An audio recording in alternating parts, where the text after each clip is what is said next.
sing together a word of God.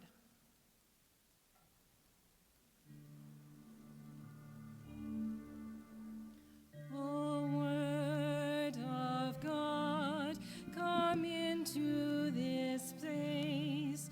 O word of God, come send us your grace. Open our minds, show us your truth, transform our lives anew. O word of God, come into this space. O word of God, come send us your grace. Open our minds, show us your truth, transform our lives anew. Let the earth cry out to God. Cry out to God with joy. Open our minds, show us your truth, transform our lives anew. O word of God, come into this space. O word of God, come send us your grace. Open our minds, show us your truth, transform our lives anew.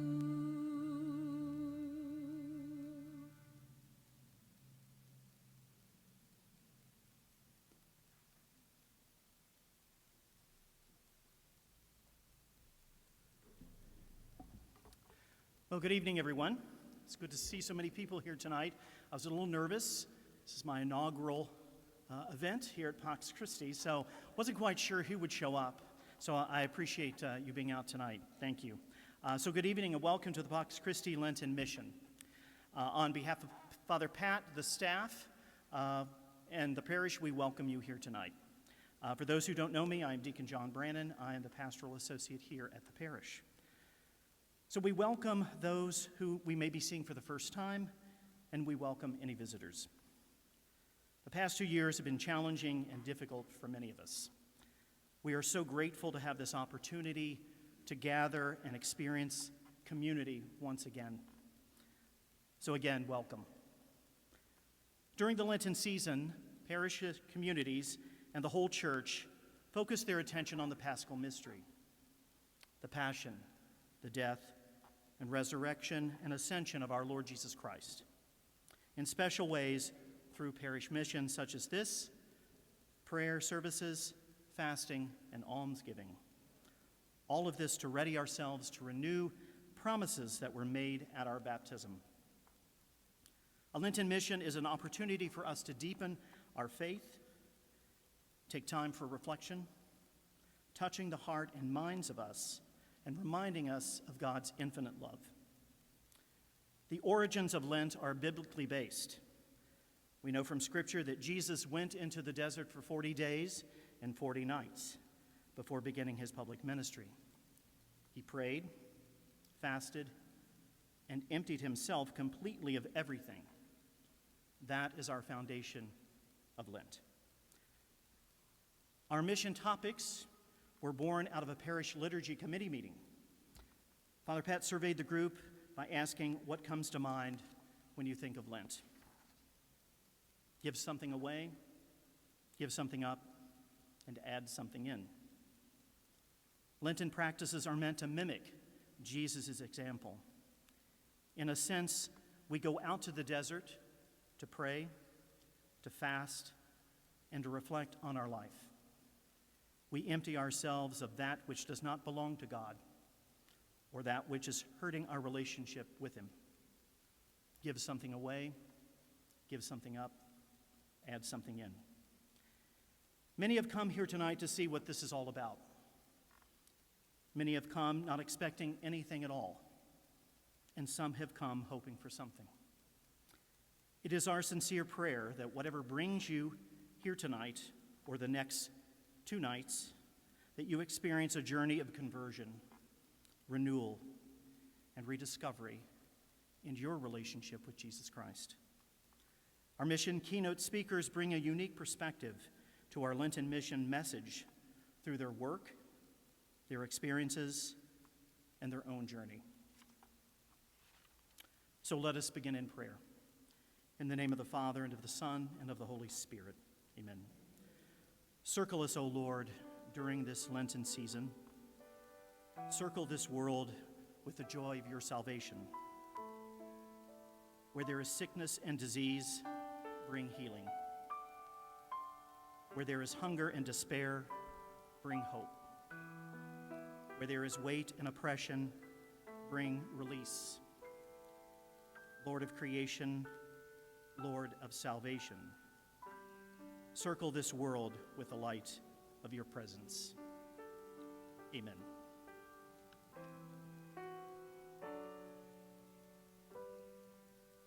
Our practice of giving up material goods should be accompanied by giving away material goods, performing charitable works, and doing good deeds. We give up worldly pleasures not for the sake of self-improvement, but for the sake of closer communion with God, which necessarily entails being more charitable towards our neighbors. Our keynote speaker this evening knows a little bit about charitable works and good deeds. She spent 27 years of her life helping those in need within our community. In 1999, she started the Catholic Action Center, an organization designed to fill in the gaps between government service for those in poverty or those who are homeless. Her journey of aiding the homeless actually began in 1995 when former Mayor Pam Miller asked her to bring the communities of faith in Lexington together in need under Bill Clinton's Welfare to Work program. The idea was to utilize community involvement in the plan. She describes herself as a child of the 60s who marched with Martin Luther King in Memphis. She also identifies with Dorothy Day and her Catholic worker movement and Day's fight on behalf of the homeless in New York in the 1930s. She stated that she learned from Day that if everyone does their piece, there doesn't have to be suffering. She said that she was living like everyone else. She didn't think much about issues of hardship until she saw the people who suffer from poverty and homeless. The Catholic Action Center has served over 5.5 million meals, over 980,000 nights of shelter, over 2.5 million items of clothing, over 225,000 showers taken, over 95,000 loads of laundry. That's a lot of laundry. I thought I had a lot of laundry. Over 90 funerals for souls who had no one to mourn for them. Millions of prayers raised to the heavens. Unlimited offerings of dignity, compassion, forgiveness, mercy by over 200,000 volunteers. All of this done with no government funding, no paid staff. It is my distinct honor and privilege to introduce Ginny Ramsey.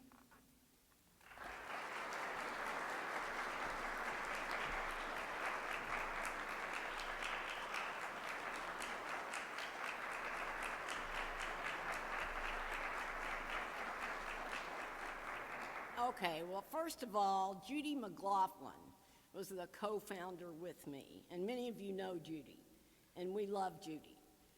And I'm now the director, and have been all that time along with Judy. But thank you so much, Deacon John, and thank you, Father Pat, and for you all to invite me here. It's an honor to be able to share with Pax Christi. I'm sure that many of you thought, when you heard that I was coming, that I would be here to tell you what you can give to the Catholic Action Center, right?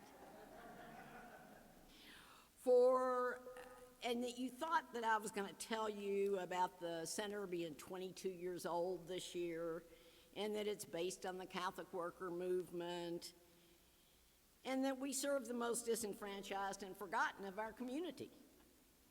I knew Deacon John's already told you, we don't take federal, state, local money because we can't serve those who don't fit in those we would not be able to serve those who don't fit in their guidelines, and that we fill in the cracks, and that we're all volunteers.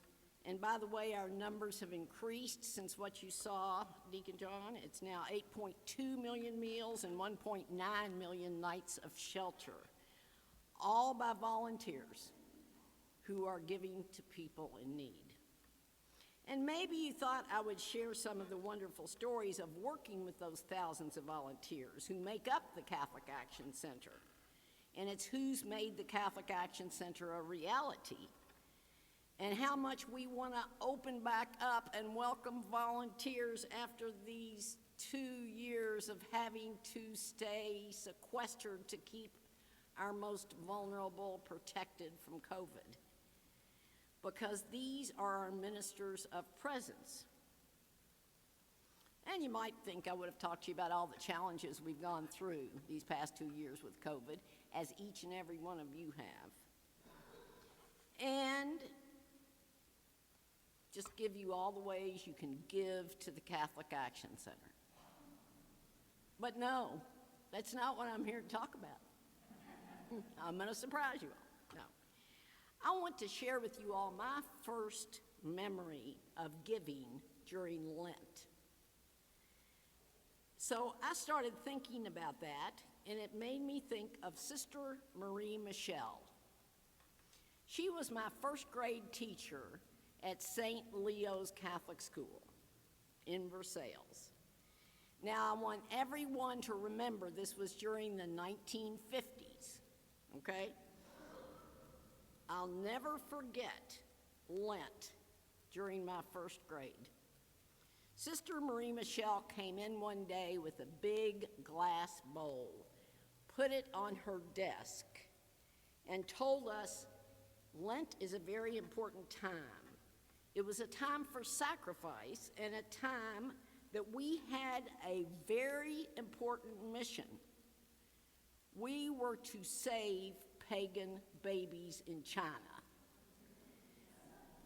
She let us know that every dollar given would save a baby from hunger. Now, she didn't talk about saving their souls. They called them the pagan babies, but her emphasis is, you all can make a difference. She wanted us to not just go home and ask our parents for extra money to give, but she wanted us to use our own allowances and maybe be able to do extra chores.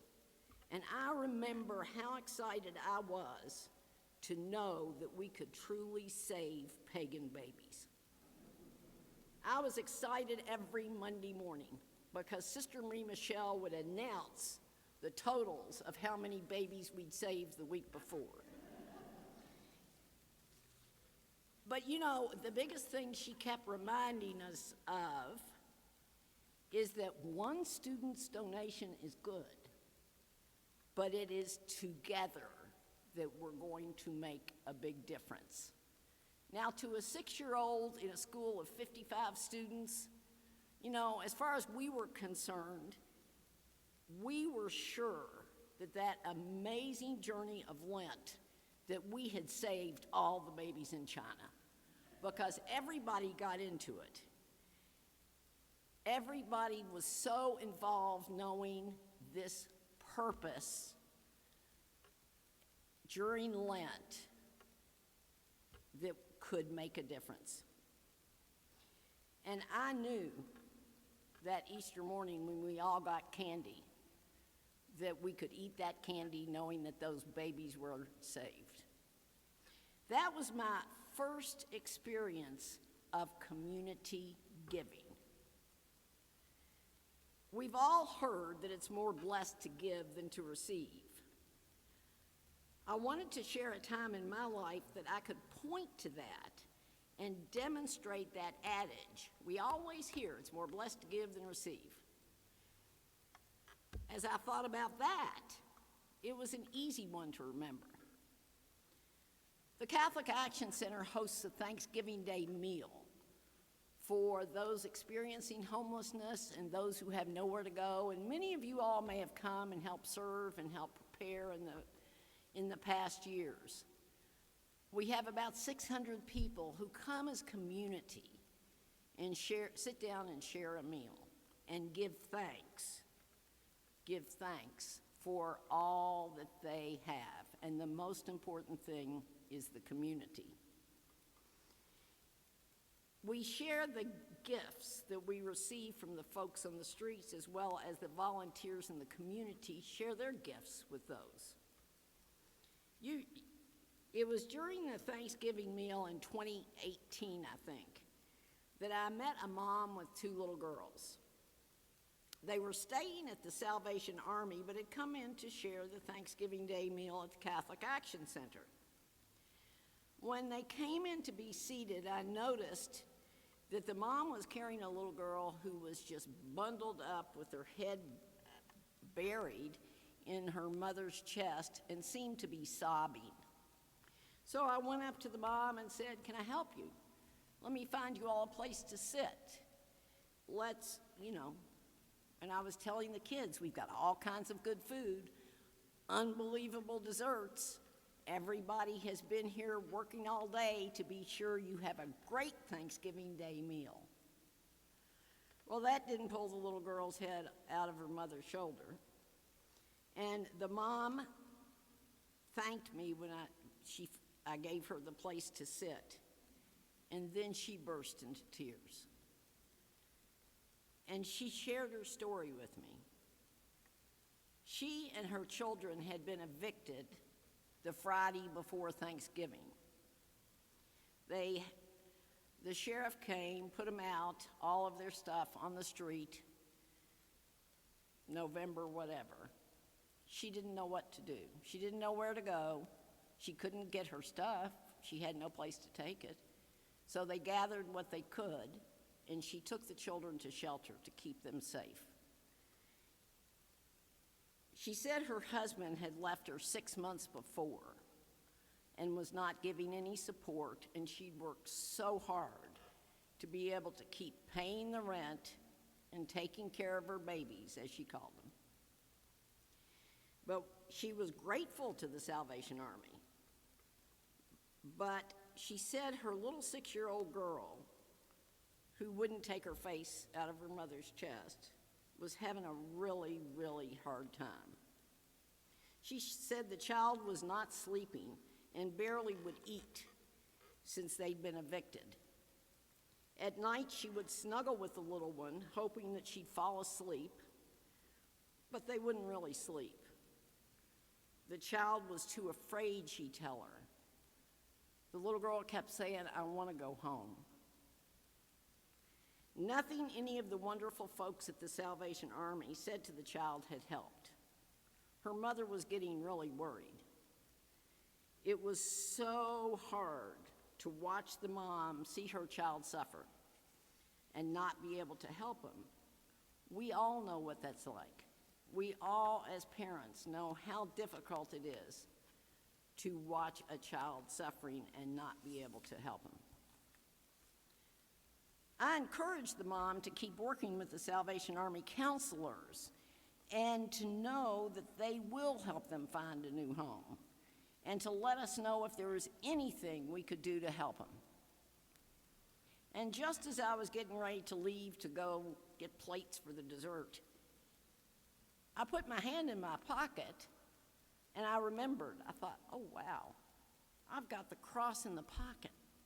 We were giving them to a lot of folks, as we do all the time at those events, because they say God loves you. They can put it in their pocket and be reminded when times are tough or times are good. I gave one to the little girl, and she looked up enough. She looked at me as I told her I had something I thought that might help her feel a little better. She might realize that there's somebody that was caring and somebody that would protect her, and to hold on to it. That she could keep it, and every time she was afraid, to feel it in her pocket, and to remember that God was with her no matter where she was staying. About 10 days later, I was in the office at the center when I was told there was somebody there to see me and that the woman was from the Salvation Army. And I said, well, let him in. I'm here. As I welcomed her in, I didn't recognize her, but she said she'd come to thank me, and I thought, oh, well, that's nice. Thank you for thanking me. I didn't know who she was. I didn't recognize her, but then she reminded me she'd been there on Thanksgiving with 2 little children and the one who wouldn't stop crying, and that I had given that child and her sister and mom a cross in the pocket to hold on to. She wanted me to know that the daughter had kept that cross in her pocket ever since, and that at night she put it under her pillow and would hold it when she got scared. She said her daughter wasn't afraid anymore, and that they were moving into a new place within the next couple of weeks. She had just come to say thanks. Little did I know that giving that gift would have had such an impact. So when thinking about what giving means, I know that I wanted to give all of you one of these small metal crosses to let you have a reminder that we're all loved and none of us are alone, and that it's the real message of Lent and Easter. A small object that helps us remember. During the reflection, you're all going to be invited to come up and get a couple of crosses. I've brought them, one for you to keep, and keep in your pocket or wallet or whatever, but one to give away. One to give to somebody that you feel might need that reminder and might make an impact on their lives. We don't expect it to be that little girl's impact, but who knows? These are all blessed crosses. It is the mystery of faith. So during that time, think about who might you give it to. And also that it can help us all remember that the greatest gift ever given is still given to us every moment. We're all loved children of God, and the gifts we share demonstrate that. We also have a gift of Father Larry's book. It's out there. You don't need to put any donations in there. Of course, we'll accept all donations. Don't want to tell you not to be a giver that way. That's how we survive, but you don't need to. We want you to be able to share that good news of the gospel, because Father Larry, of course, who founded Pax Christi, has some amazing words and wisdom in that book. And it's a gift that reminds us of that good news. Now, the last thing I want to share with you is the wisdom of Mother Teresa, because she spoke of gifts and giving. And her very wise words were, the gift of silence is prayer. The gift of prayer is faith. The gift of faith is love. The gift of love is service. The gift of service is peace. I wish you all peace, and thank you very much for having me here tonight.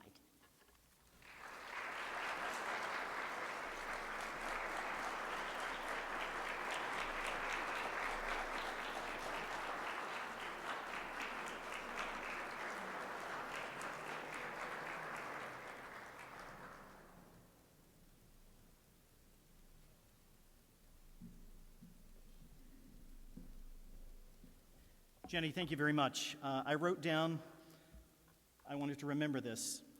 Together, we are going to make a difference. So we make a difference. We make a difference tonight by being here, being present to one another. The ministry of presence is the most undervalued ministry in the church. People think that you have to have the right words, you have to say the right things. All most people want is you to be present, for you to be there for them. And not a word can be spoken. and they can be healed. And I learned that through youth ministry, my 18 years in youth ministry. The ministry of presence, just being there for someone when they need it without saying a word. So we're running a little ahead of schedule. We're both fast talkers, I guess. That gives us, but that's good. It gives us a greater opportunity for more reflection. As Jenny had mentioned, she brought these crosses. Cindy and the choir are going to be playing some songs that Jenny requested as part of our reflection. So we'll take some time with that music. We'll take some time listening to that music. When you're ready, please come up and take a cross and meditate and reflect upon that and listen to what Jenny has challenged us to do with that cross. So there's one on each side here. So when you're ready, please come forward. At least two. Okay? Right. One to keep and one to give away.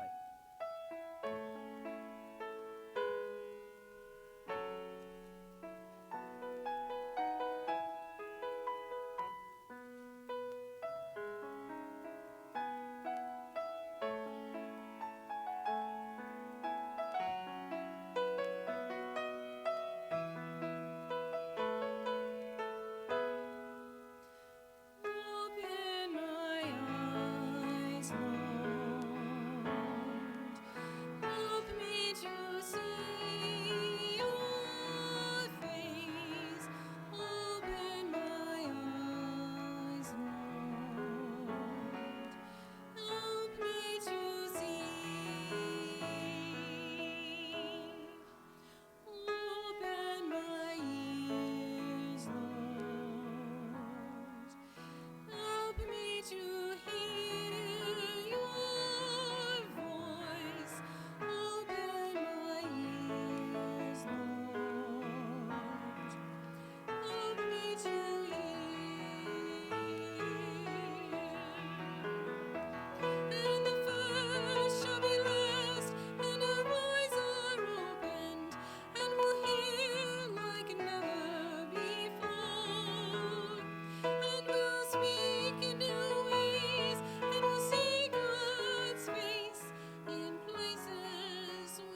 since we're running ahead of schedule, Ginny has agreed to answer any questions you might have tonight. So I'm going to invite her to come back up, and feel free to ask her questions. And she said she could talk for 2 more hours. We've been warned about the new variant.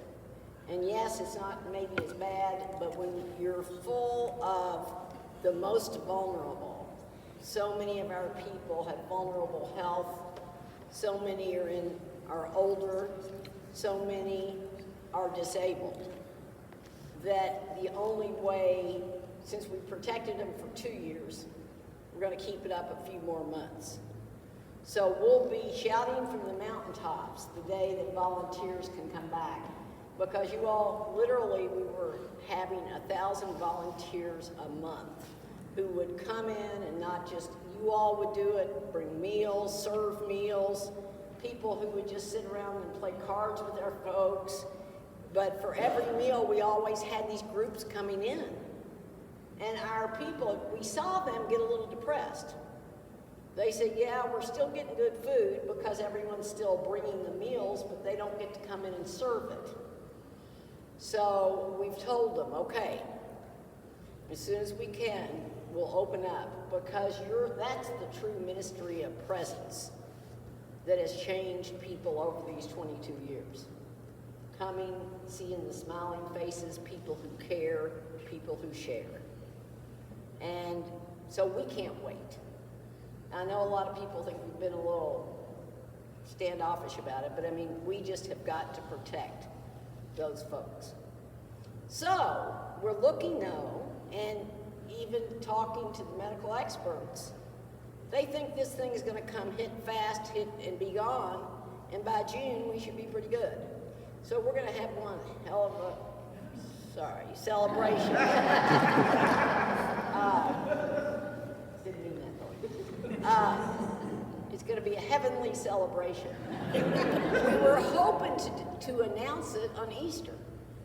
That was going to be the big deal. You know, we're going to, Easter, which is, they had told us 3 weeks ago would be a clear day to announce and go forth, but now it's changed. So we're going by signs. We just go by what they tell us because we have to protect our people.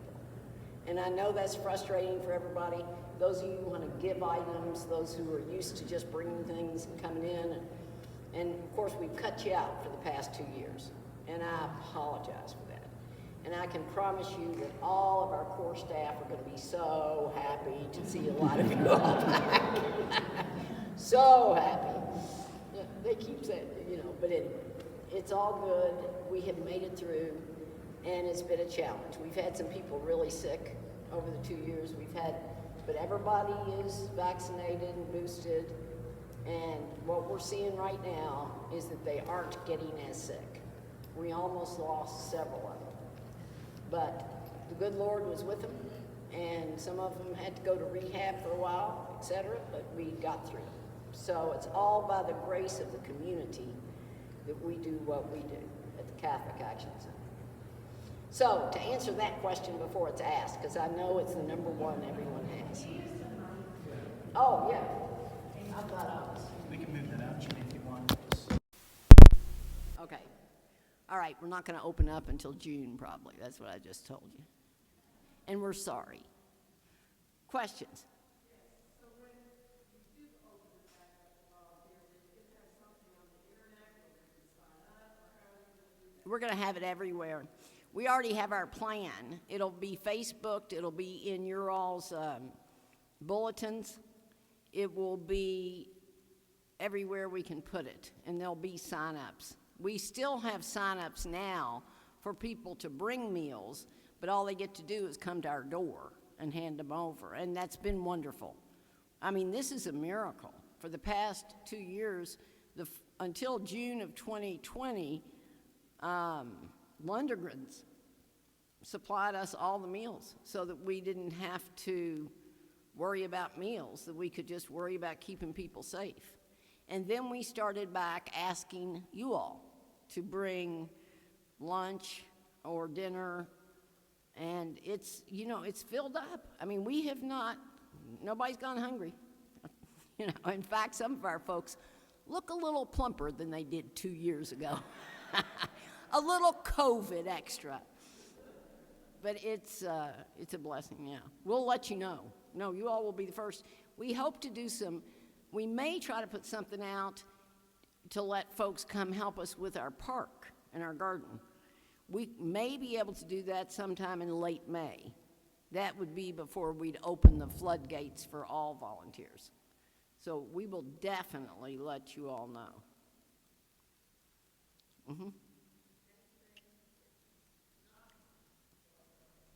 Right now, we're not taking clothing. We still aren't. We've got to do some reorganizing. And you know what we found out in these 2 years? My gosh, our volunteers were the best organizers in the world, and we aren't. We need them. We need them. You should see our office. My God, you shouldn't. But we've got to get things organized to be able to take them. We were told not to take donations before, and we do have places people, the Salvation Army, the Hope Center, Southland Christian, they are taking clothing. Now this winter, we begged you all for sleeping bags and for hand warmers, and we got them. We had over 790 sleeping bags donated. We were able to give them out, and we put, gotta stay back. We put, how many people? We had 42 people we were able to put in hotels for 6 weeks because we couldn't bring them. And that's what your donations do, by the way. Your money goes to that because we don't pay staff. We're cheap. We don't pay staff. They're paid by grace, is what I always say, and they agree. But the donations go straight to be able to help folks. Now, I'm going to tell you one quick story about what we need right now, which I said I wasn't going to tell you all what we need. I wasn't going to talk about it, but you did ask, didn't you? Okay. All right, then I can. We found out, as you all found out probably today, that the COVID state of emergency has been canceled for the state of Kentucky. I know a lot of people are really, really happy. I wish it were really over. The problem that happened, and there are always unintended consequences when the government makes decisions. And one of the unintended consequences is we lost our testing. As of Saturday, last Saturday, our Blue Water has come to the Catholic Action Center 3 days a week for the past year and a half and has free testing for our peeps. And because of that, we were able to keep COVID out of the shelter, basically. We still had cases, but when we had cases, they had to be put in a hotel and taken care of separately so it didn't spread like wildfire. It's with the grace of God and the COVID testing that the Catholic Action Center was a light to other places to know it can work. Of course, we keep our masks and the testing. And the people cooperated with it. Our folks were very proud of their record when they were hearing that 58 people at the Hope Center had COVID and we didn't have any. They thought, yeah, we're protected by the good Lord here. No, they're protected by their mask and being tested and the good Lord. But that going away is dangerous when there's a new variant that has gotten here. Yesterday, we found 2 people that were trying to come to the center. They were coming back. They were tested. They were positive. If we had just let them in without testing, they would have infected 98 other people because they live in close quarters. We're a little different than even, we think of nursing homes. We think of any congregate settings that need testing. Nursing home folks all have insurance, or they wouldn't stay there. The Catholic Action Center, they may have signed up. We may have gotten them signed up at one time for Obamacare. But guess what? They have to renew every year. So if they haven't been to the hospital lately, the hospital will renew it for them. But if they hadn't, that means they don't have it. On Sunday, we had a community meeting We do that every week. We do it outside, though, so that we can stay safe. And I asked how many people were turned away from testing on Saturday, and 3/4 of the people were. They don't have their insurance cards. As I was telling Deacon John, they hold on to their cross in the pockets better than they hold on to their driver's licenses. And definitely they don't have driver's licenses. They have IDs. Better than they hold on to their IDs or their insurance cards. So as of today, there's no more testing without getting a new doctor to give them orders and getting their cards, which is going to take about a month. We're not going to go through a month without being able to test. So I negotiated a price with Blue Water. Blue Water can charge insurance $200 for one PCR test. If you go walk in to get a test at Blue Water and don't have insurance, you pay $75, and that's a bargain. Our people get tested at least twice a week. So we went to the mayor's office and said, you know all that ARPA money you all got? We found out that ARPA money, which is to be used for COVID, we need some of it. We need to pay for testing for our people. We can't keep them safe during this next round. And maybe after that it's over. You know, we hope. But the government's trying to catch up. Washington says that they'll have money for testing in the next month. But that means we're going to spend $20,000. At least we've got it, we can put it on our credit card, right? And then ask everybody to donate. It may cost us that much, but we made the decision this morning that we've gone for 2 years keeping everyone healthy. We're not going to stop now. And particularly with the 2 cases that we had yesterday, that were people just coming back to the center, so they hadn't infected anybody. But we caught them in time and put them in a hotel. So we pray that we can get through this time, and maybe everybody's going to be wrong about it. Maybe this round will go away quicker. Well, it is going to come quick, and it's going to hit quick. We know that. And that's why we can't not have testing. So anybody that wants to give anything to the Catholic Action Center, it's going to testing. I can promise you that. Because we made the commitment to keep our folks healthy. And we can't do it without testing. And we can't do it without the PCR testing. The health department can do nothing for us. They have lost their money too. All the things that we've all done for these years, 2 years. Yes.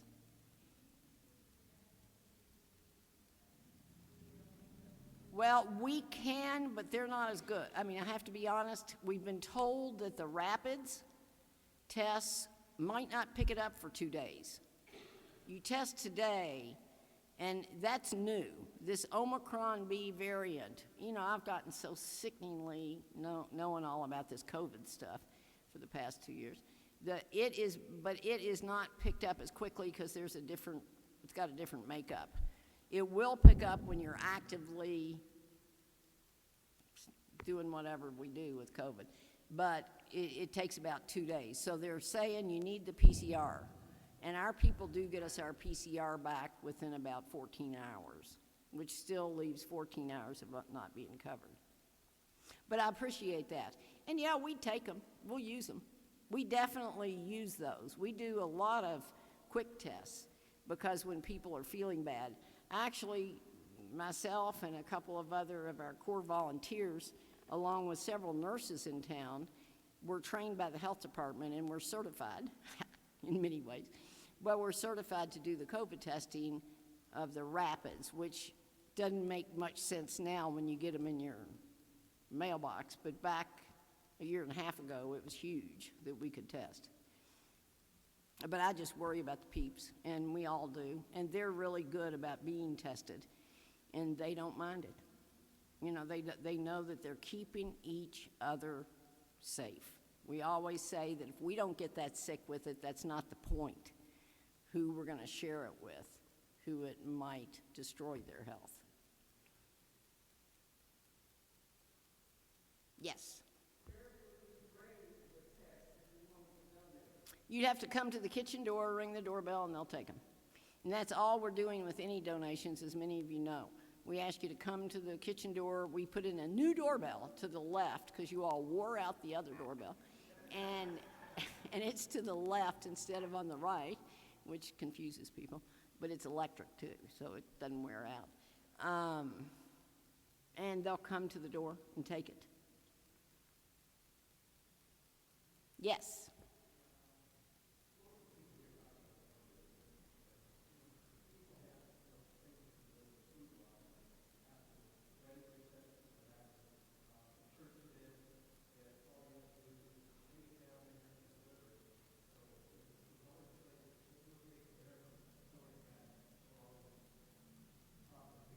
Doesn't matter how large it is or how small. As long as you bring it to us fresh enough. He's saying that after you have a wedding or a Easter dinner that you don't, you've got meals left over, because we will take them. You, again, bring them always to the kitchen door, ring the doorbell, somebody will answer, they'll take your food, and we will serve it. We have our Veterans Homeless Program. We have veterans houses that we, small amounts. You might think, oh, how can they use this? It'll only serve 4. Well, yeah, we've got little communities around, plus our people we have in the hotels. We take food, it's like we're constantly trying to be sure our folks that we're protecting are also fed. So it's always a challenge. And you would not believe how much, it's like Dorothy Day always said, you start the day with a potato in a pot, and by the end of the day, you're going to have a beautiful stew because all the donations, and she's right. That's what her reflection on the Catholic worker houses in 1930 was. Same thing now.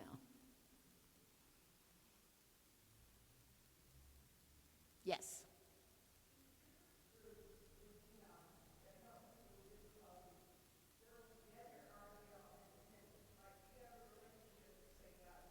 Oh, yeah. We're all in it together. And there is an exciting new project that we're hoping, an RFP came out today, that's just technical stuff, but we're hoping that we're going to have an opportunity village that'll take in 149 families that will be transitional housing. We're not doing it by ourselves. It's going to take everybody, and we're going to ask faith communities to be trained as mentors, and we're going to, it's part of the ARPA money, and we have all kinds of groups and faith community groups. Now, we haven't started talking to any of them yet because, number one, the RFP hadn't come out, and number two, we don't have the RFP. We're going to have 6 weeks after we get it, and we think we're going to get it. We really do. We got a lot of people praying, and it's a good RFP. It's going to be a pilot project to take care of families, elderly, and the disabled in a different way than we are now, because it's tragic for families to be living in cars, for elderly folks to be in places that they can't get in and out of a bed, for the disabled the same way. And it happens here. You're going to hear numbers soon from a point-in-time count, but I can promise you the numbers since COVID particularly, the number of new people experiencing homelessness is tremendous. Fayette County Public Schools has an official number of 790 in last September. The head of their program told me it's at least 1,900 now. You think about that. And see, they're hidden. You don't see them. We see them in eviction court. We had people working with eviction court. For 2 years, we worked on that pretty hard till that money came in from the government to start paying. But it still isn't smooth. There's still many people being left out. And with the challenges for low-income housing in Lexington, it's creating an even bigger pool of the homeless. And we just don't want to see any families or elderly or disabled. I mean, singles, they can make it. We give them the sleeping bags, we give them tents. They can go camp as long as it isn't too cold. When it's too cold, we go to their camps and take them and put them in a hotel. But it's all because people like you all help us. Because we're not funded for any of that. And everybody looks and says, how can that work? And I say, you just don't understand. our community. Our community is so good and so compassionate and will share whether it's 2 cents or whether it's $2,000. Doesn't matter. Every penny, when we put it together, creates care for people. See, I told you I could go on and on, though. See, Deacon John, I was good cutting that thing short. Yes. If you look at the front of the building, it's to the left. It said volunteer entrance. It's all the way to the left. There are 2 doors in the front, the main entrance, and the one kind of shadow, but it's the door on the left. Mm-hmm. We are open 24 hours a day, 7 days a week, but we ask for donations between 8 a.m. and 8 p.m., and if you're coming later, like if you had an event, you got food left over, that's fine. You can call the front desk and tell them, or just send us an email and I'll call them and tell them, or just go to the front door and they'll say, I've got a donation, because they won't answer the kitchen door after 8 o'clock at night, because we don't tuck them in until 10, but they're still, they're not, nobody's supervising kitchen after 8. Yes, Father Pat? If you send us some of that logistical info, what times do you receive food, directions, addresses, send that to us. I will. Make sure it gets to the bulletin. Okay. Because, I'm sure others are curious and they're not writing it down. I'll be glad to. And the other, always remember our CatholicActionCenter.net, our website. But I know everybody doesn't use the net. I mean, let's be honest. I'm just barely literate on that stuff. I can mess up something on the internet quicker than anything. So I will send that to you, and we'll remind people, Father Pat, thank you for that. And we'll ask that during Lent, everybody prays for all the people that are left out there, because there are a lot of folks left out. Yes. Our park is there in the front. We closed off part. If you pull up to the center, you'll see this redwood fence. We took half of our front parking lot and turned it into a park. Yeah, and then we have one in the back that's much smaller, but it's for our veterans program.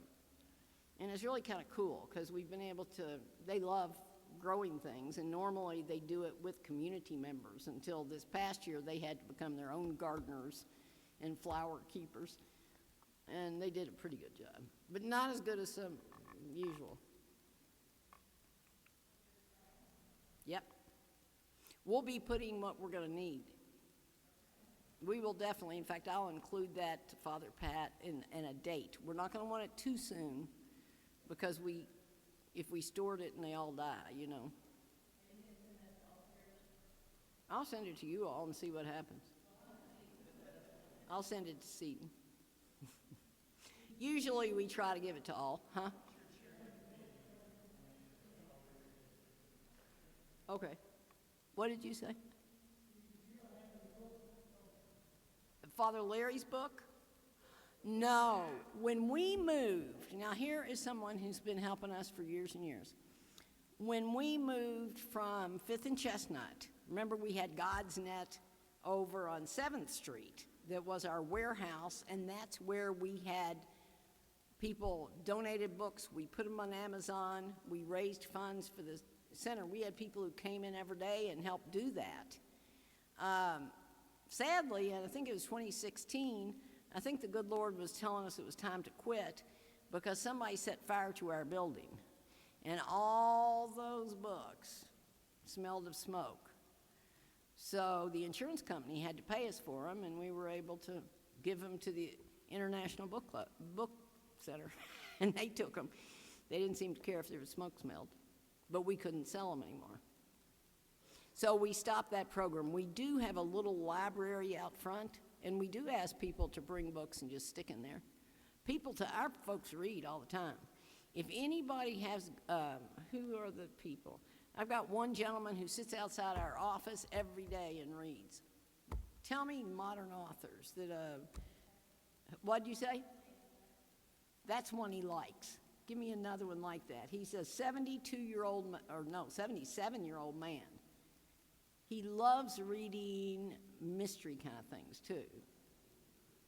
Any of those kind of paperback books, if you've got them, you can bring them to the center, and there's a little library out front. Stick them in there.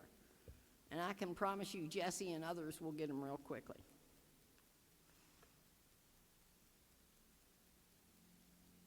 Yes.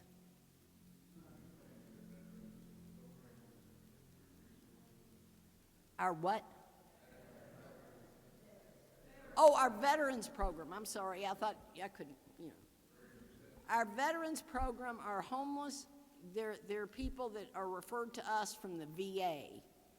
We take the folks that the other programs won't take, which normally means they've got a lot of barriers, whether it be mental illness, addiction, but they're all lost. I can promise you that. We're very proud of our veterans program. We were the highest ranked for all of the VA. We were number 1 in the Southeast and number 3 in the country for what they consider the outcomes. Their outcomes are important. It means that we got them a place to live and got them settled. Our outcome is that they came out of themselves and knew they were in something bigger than themselves, just like the Army or the whatever service they were in. They became part of a community. And of course, we utilize all the veteran benefits. And there are a lot of good veteran benefits, but you've got to remember people have to fit, they have to apply, they have to go through the process. So we give them a place to live as we help them do that. We've had one since 2008, by the way. We used to have them in scattered apartments. We still have some homes, and then at the Catholic Action Center. But we're really happy we were able to convert half of our upstairs to give them a place right there. Oh yeah, the American Legion just made a donation to us too. That was beautiful. We all know there are a lot of people broken out there, but if someone who's out there broken served our country, we gotta take care of them. And we, whether they're downstairs or up in the program, we try to. Yes. I know. Our Christmas store, we're so sad. We're hoping we'll do it this year. That's what we did. Other than that, though, remember you can always donate those to the Salvation Army. But are we going to have the Christmas store in December of 2022? I would have told you last year at this time we were going to do it in December of 2021. I mean, we physically had a store for 24 years, that averaged. We have 2,400 volunteers and 4,800 family people who come through it. So, I mean, we're a real spreading event if we were to have it. But we hope next year, by December, we'll be able to. Because it became part of the fabric of our community. And it was a way that families gave, and they did it for year after year after year. And they would come and share the joy of the season. So we're not giving up on it. It's great for kids to meet those who are getting the items and not to be judging them and to see, hey, they're just like me. And for the kids to help it just.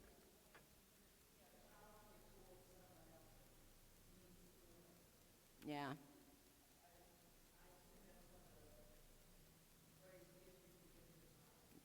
Well, and that was one of the things that honestly, that was probably one of our most hard things about COVID. Oh, they were toys. We had families sign up, but we were only able to help 400 families, whereas in 2019 or 2019, we were able to serve 4,800 families. And these families had counted on it year after year after year. So I guess they're not I guess they think, well, And you know what? We do sign up online, which I don't understand at all, but in 11 minutes, the 400 spots were gone. The need is so great. I mean, people can't, it's not greed, it's just being able to share with their kids.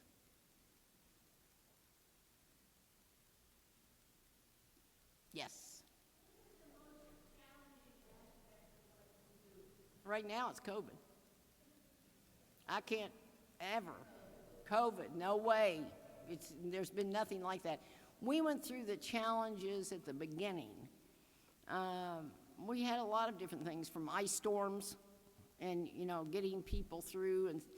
But also, the tragedy always is when one of the folks dies in our streets. Knowing that there are the resources here that could have helped them. Knowing, it's just hard. We have buried 103 people now as we were their family, because they didn't have anybody else. Now, that's also, but we're happy to. I mean, we're happy we're their family. We let those folks know there's a place they belong. It's not like that little girl saying, I just want to go home. Our people know. They'll say, oh, I'm going home, and they come to the Catholic Action Center, because that's their home. So the loneliness that you see, the people who are hopeless, they can take a while to convince them that we really are in this with them. And we can't always. We just can't. And the saddest thing and hardest thing is to watch drug addiction and what it's done to our society. When we started the center, we had alcoholics we had to deal with.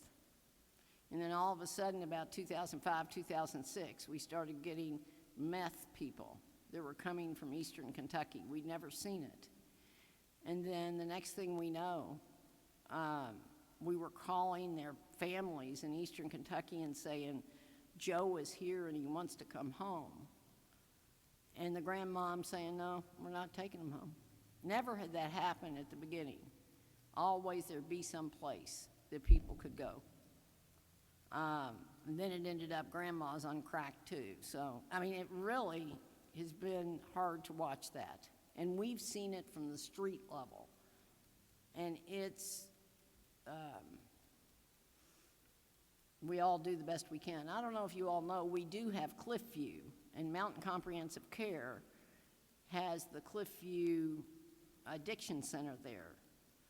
The diocese leased with an option to purchase Cliffview to us 3 years ago, right before the COVID. And we were able to get it open last March. And they're serving, they do that program though, that's not us. We do the environment.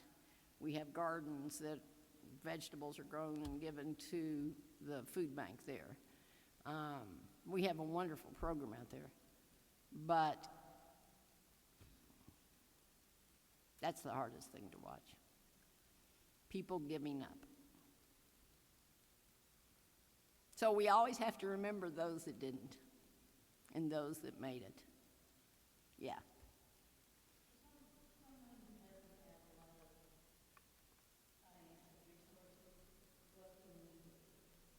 Bake cookies. Sure, we love sweets. We don't get as many sweets. Of course, it's the middle of Lent, but they don't care. You know, our folks, you know what our folks think of Lent as? And you all do this. They think it's the time we get fish. They know the seasons, the calendar. Oh, yeah, it's Lent. We're going to get fish. In the fall, they would always say, oh, yeah, it's about hoagie time. Lexington Catholics doing their hoagies. You know, and of course, Christmas being Christmas and Thanksgiving. But, yeah, you know, they know Lent because they would even ask, now, when's Lent? When are we going to get that fish again? We were hoping we could do the washing of feet this year. That's been a tradition. We haven't been able to do it. Now, this year we might test everybody, mask up, but not have volunteers come do it. I miss doing it with our folks. They wash our feet, we wash them. That is part of the rhythm of the Catholic Action Center. It centers us all. But things like desserts, you can make anything you bring. You can bring one cake. Cupcakes. They love cupcakes. Our folks will cut a cake, though. Don't think they won't. I mean, that kind of thing that you might be able to do very inexpensively, you know, when you have extra. Absolutely. Yes.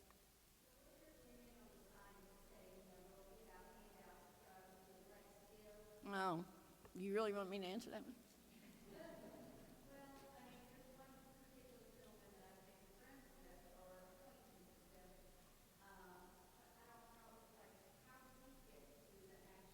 Oh, they can. They all know how to. He may not want to come. There are a lot of people who don't. Remember, we have a curfew, 9:30. We don't let them actively drink on site or use. We let them come in drunk. We let them come in high, just like any parents. You know, any family, you're going to let them come in. If they start getting destructive, we have to call the police. But our folks really don't. I mean, they're pretty good. They know we're not going to put up with it. All the supervisor says is, I'm going to call Ginny, and they'll call me at 3 in the morning, and they're scared to death when I'm telling them, okay, Jesse, that's it. This is your last chance. Go to bed and be quiet, or you're out. But yes, there are those who don't, and I don't believe, you know, I always suggest to people, carry nabs, carry something and give it to them. People hate to walk past somebody that says they're hungry. Maybe they are. Maybe they're not. Don't give them money unless you really want to. That's your business. We don't recommend it. But, you know, they may need that money for something you don't want them to buy. Once you give them that money, realize that they're going to use it for what they want, which is fine. Our kids would use money for things we didn't want them to use it for. You know, it's the same. They might make up a story. So don't invest a lot directly. You can, unless you're willing to be, like what we like to say, fools for Christ. Have you all read that book, The Fools for Christ? We have to be fools for Christ a bit, but we don't want to be not utilizing your resources as best you can. But do what you feel you need to, and particularly when you get to know somebody. And if you want to say to them, hey, why don't you go into a shelter? They can give you more help. And if we get this new project, we'll have an even more direct way you can. Yes. Oh.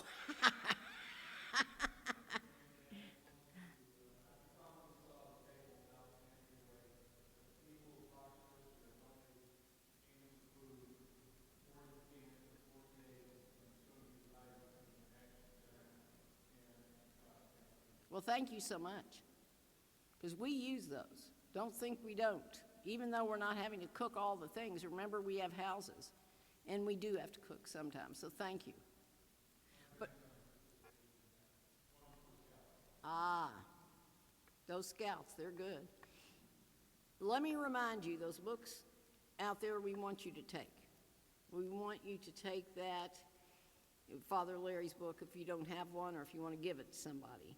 We want you to know that that's a gift from the Catholic Action Center, actually from Father Larry to us to you, because we feel it's so important to stay connected to that gospel message, and there aren't lots of people who do it better than Larry Heeman. Yes.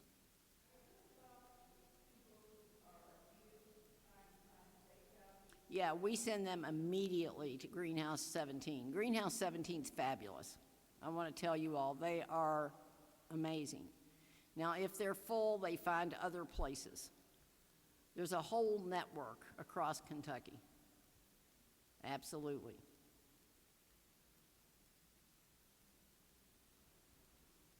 I didn't want to keep y'all all night. I mean, I was short, so we were...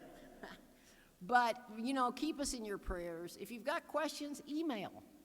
I answer emails all the time. Even if I'm not at the office, we answer emails quick.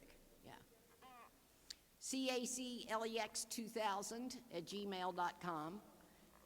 Oh, Google us. Do you do Google? It'll come up. But and we're going to send it to Father Pat, so you've got it in your... And feel free to email us with questions, thoughts, worries.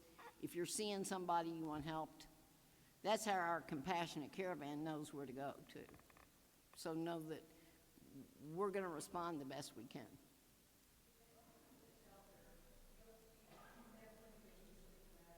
Yeah, we go out to the camps. Yeah, we go out there. Depends, the weather, when the weather's bad, we go a lot. Otherwise, we try once a week. They expect, Brother Thomas and the folks to come out and give them supplies.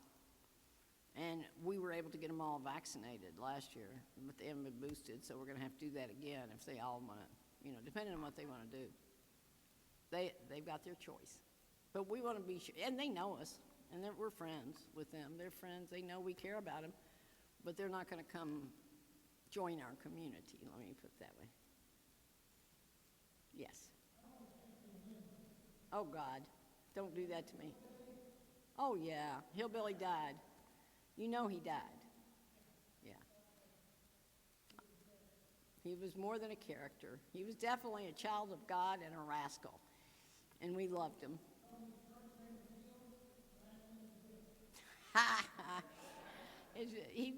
No, that wasn't his real name. Now, he wasn't in our play, but many of you all knew our play that we did. In fact, we were getting ready to start Please Don't Call Me Homeless, I Don't Call You Home to Part 2 right before the pandemic.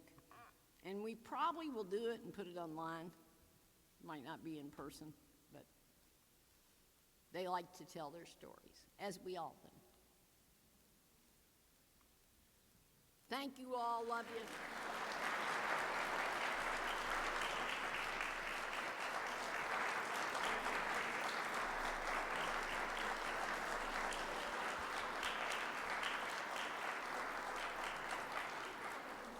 Jenny, thank you. Before our final prayer and we go our separate ways tonight, I just want to share a few other thank yous. I'd like to thank Cindy Waters and the choir tonight.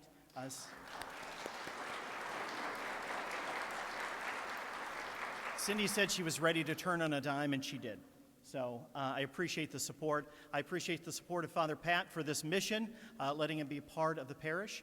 So that's fantastic. I thank you for coming out tonight and sharing your gift of presence with us. It's great to be community. There is, if you are able tonight and want to help financially to the Catholic Action Center, I talked to Jenny as far as a thank you. We were going to do a free will offering. There's a basket back there. If you're prepared tonight, you can do that. If there's something you want to drop by the office, you're welcome to do that. The parish is also going to put in some money for tonight as a thank you for Jenny and all the work that she does for those in need in our community. I do want to invite you back tomorrow night. It's a 3-night event, so you don't want to miss anything. Tomorrow night we'll begin with our regular weekday 6:30 Mass. So that will begin. That'll be the beginning of our mission, and then the mission will follow. After that, Brian Gall, who is a UK-focused missionary, will be our speaker. I've known Brian for a number of years when he was a seminarian for our diocese, and he's got a wonderful story, a great vocational story in his journey and his relationship with a spiritual life. So I invite you to come back tomorrow night. The last night of our mission will be Father Norman Fisher. Will be here from St. Peter Claver, and we're going to raise the roof because he's going to bring his gospel choir. So it'll be a wonderful evening, a great way to close out the mission. So thank you very much. So let us end in prayer. In the name of the Father, and the Son, and the Holy Spirit, amen. You are the God who formed us, the God who knows us, the God who loves us. You are the God who leads us. You are the God who feeds us, the God who blesses us. Lord, grant us both strength and peace in knowing you are there, beside us in darkness and in light, never further away than a silent prayer is heard.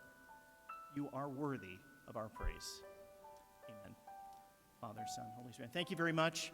Have a safe trip home. We'll see you tomorrow night.